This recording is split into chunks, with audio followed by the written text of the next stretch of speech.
नमः श्रीवर्धमानाय निर्धूतकलिलात्मने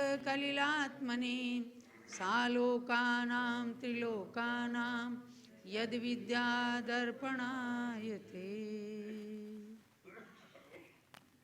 संसारी अज्ञानी आत्माओं को ज्ञान के सूर्य से आलोकित करने वाले भगवान महावीर को नमन करके और श्रावक श्राविकाओं को सदगृहस्थ का आचरण सिखाने वाला ये रत्नकरण श्रावकाचार्य आचार्य श्री समंतभद्र स्वामी ने हमें लिख करके प्रदान किया।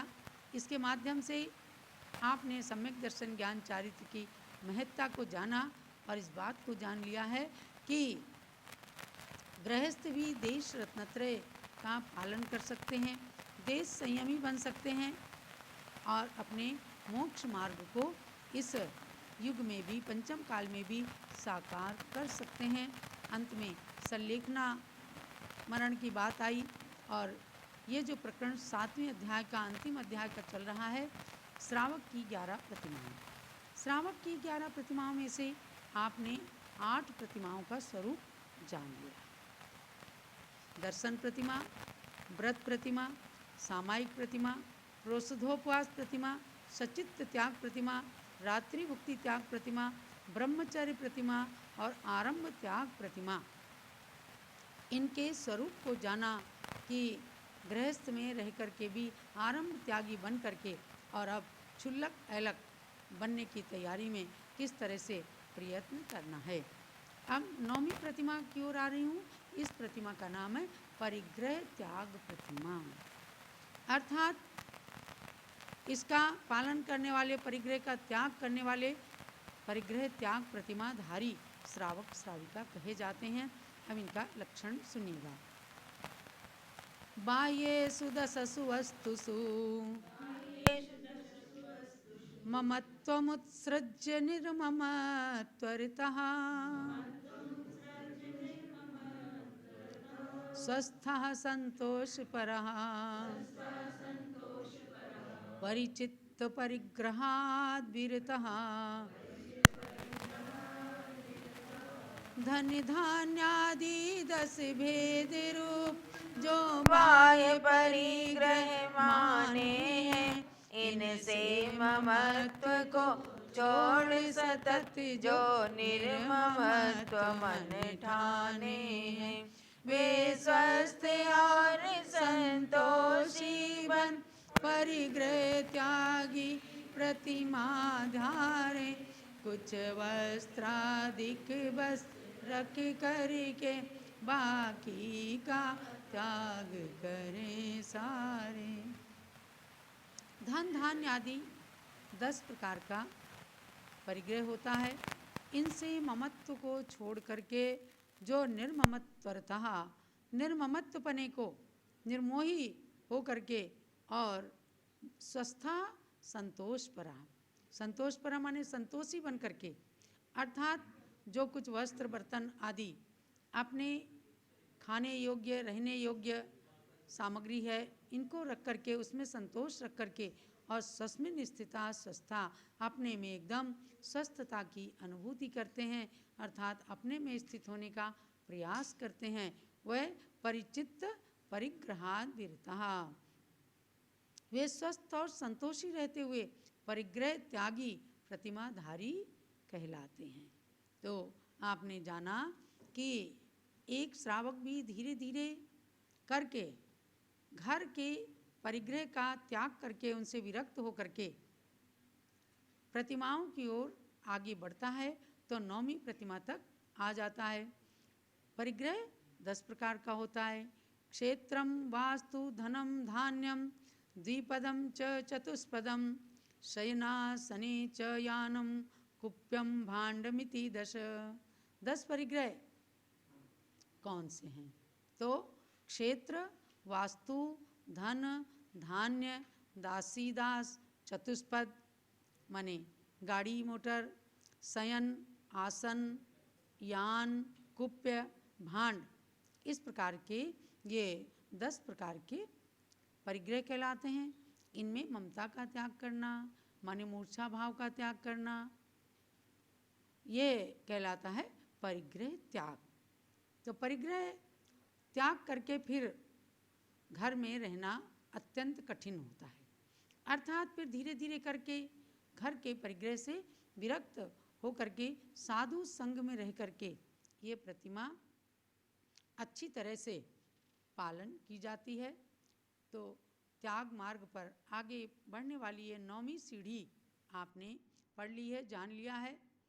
और परिग्रह त्याग प्रतिमाधारी श्रावक श्राविकाएं अपने निर्वाह के योग्य वस्त्र एवं बर्तन आदि रख करके शेष परिग्रह का स्वामित्वपना छोड़ देते हैं, यानी अपने जुम्मे फिर कोई ज़्यादा परिग्रह वो नहीं रखते हैं। यदि पुत्र है, स्त्री हैं, तो उनकी योग्य शिक्षा या उनकी पहले से ही व्यवस्था आदि बना करके और अपना जो परिग्रह था उसका भार उन लोगों को सौंप देते हैं। आप अब हमें विकल्प मत उत्पन्न करना। तो ये एक सही रीति होती है। फिर भी नहीं करते हैं और मन में त्याग है, भावना है, तो जा करके किसी की भी अपेक्षा न रखते हुए सबसे ममत्व छोड़ करके साधु संग में रह करके और पूर्ण निश्चिंत रहते हैं, घर में रहते हैं, घर में भोजन करते हैं। यदि अन्य साधर्मी लोग उनको भोजन के लिए निमंत्रित करते हैं तो उनके घर भी भोजन करने चले जाते हैं। स्वयं व्यापार नहीं करते और पुत्र आदि के भी व्यापार संग्रह में अनुमति आदि देते हैं, अपने योग्य अनुमति, लेकिन हिंसाजनक व्यापार, क्योंकि अभी अनुमति त्याग नहीं हुई है, अभी आरंभ त्याग हुआ और परिग्रह त्याग हुआ। अब हम अनुमति त्याग नाम की 10वीं प्रतिमा की ओर बढ़ते हैं। अनुमतिरारंभे वा परिग्रहे वैह के सुकर्मसुवा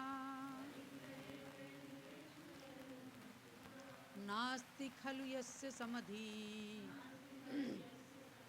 रनुमति विरतः समन्तव्यः गृहे आरंभादि कार्यों में परिग्रह में ऐहिक कार्यों में धन संचय और विवाह आदि और व्यापार आदि जो अनुमति कभी नहीं देते मध्यस्थ भाव को रखते हैं। अनुमति त्यागी प्रतिमाधारी वे निज में रमते रहते हैं। तो जैसा कि नाम से ही कार्य स्पष्ट है, अनुमति त्याग माने सांसारिक कार्यों में, व्यापार आदि में अनुमति देने का त्याग कर देना, यह 10वीं प्रतिमाधारी श्रावक श्राविका का लक्षण होता है।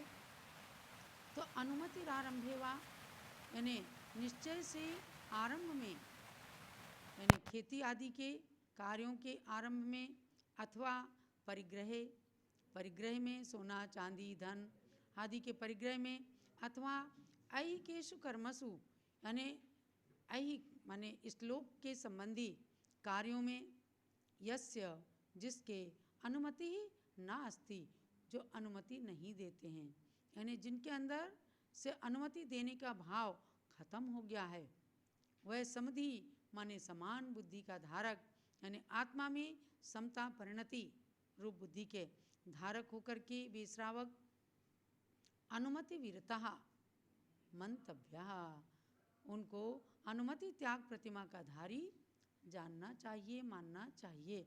ऐसी 10वीं प्रतिमाधारी श्रावक कहलाते हैं।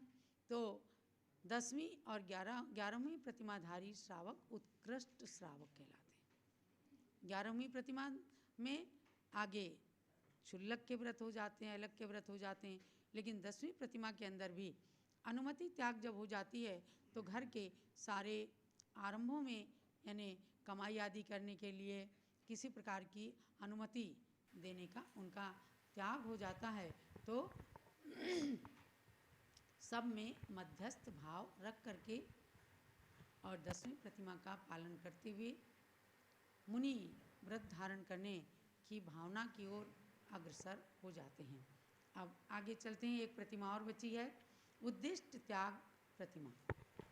ग्रहतो मुनिवन मित्वा गृहीतो मुनिवन मित्वा गुरूपकण्ठे व्रतानि परिगृह्य गुरूपकण्ठे व्रतानि परिगृह्य भैक्ष्यासनस्तपस्य भैक्ष्यासनस्तपस्य नुत्कृष्टश्चेलखण्डधरा नुत्कृष्टश्चेलखण्डधरः ग्रह को तजी कर मुनि आश्रम में जाकर गुरुवर के सन्निधि में 11वीं प्रतिमा के व्रत ले तप तपता और रहता संग में भिक्षावृत्ति से ले आहार को पीन वखंड वसन धारे उत्कृष्ट सुपासक ये एलक को पीन मात्र धारे। ये श्रावक के व्रतों का उत्कृष्ट स्वरूप है। 11वीं प्रतिमा, उद्दिष्ट त्यागी, यानी ग्रह तो मुनि बन मित्वा, घर छोड़ करके मुनि के पास में जाकर, गुरु संग में जाकर, गुरूप कंठे, गुरु के समीप में व्रतान परिगृह्य, व्रतों को धारण करके, माने 11 प्रतिमा के व्रतों को ग्रहण करके भैक्ष्यासनस तपस्य, भिक्षावृत्ति से जो भोजन ग्रहण करते हैं, जैसे मुनि आरिकाएं भिक्षावृत्ति से जाकर श्रावक के घर में आहार ग्रहण करते हैं, इसी प्रकार से अपनी सीमा में रहते हुए उत्कृष्ट चेल खंड धरा, वह उत्कृष्ट श्रावक क्या है?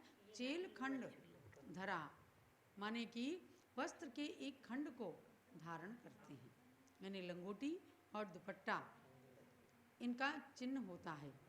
इसी में पिच्छी और कमंडल देते हैं, और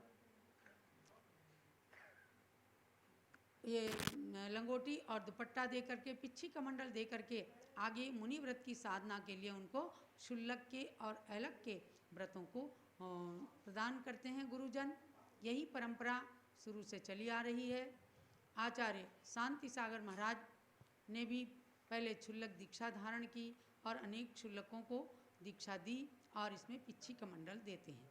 वर्तमान में कुछ भेद पड़ा और अभी किसी एक विशेष परंपरा के अंदर पिच्छी कमंडल देना बंद कर दिया गया, लेकिन प्राचीन परंपरा के अनुसार ये उनका चिन्ह होता है, वरना तो ब्रह्मचारी में ही बिल्कुल ठीक रहते हैं।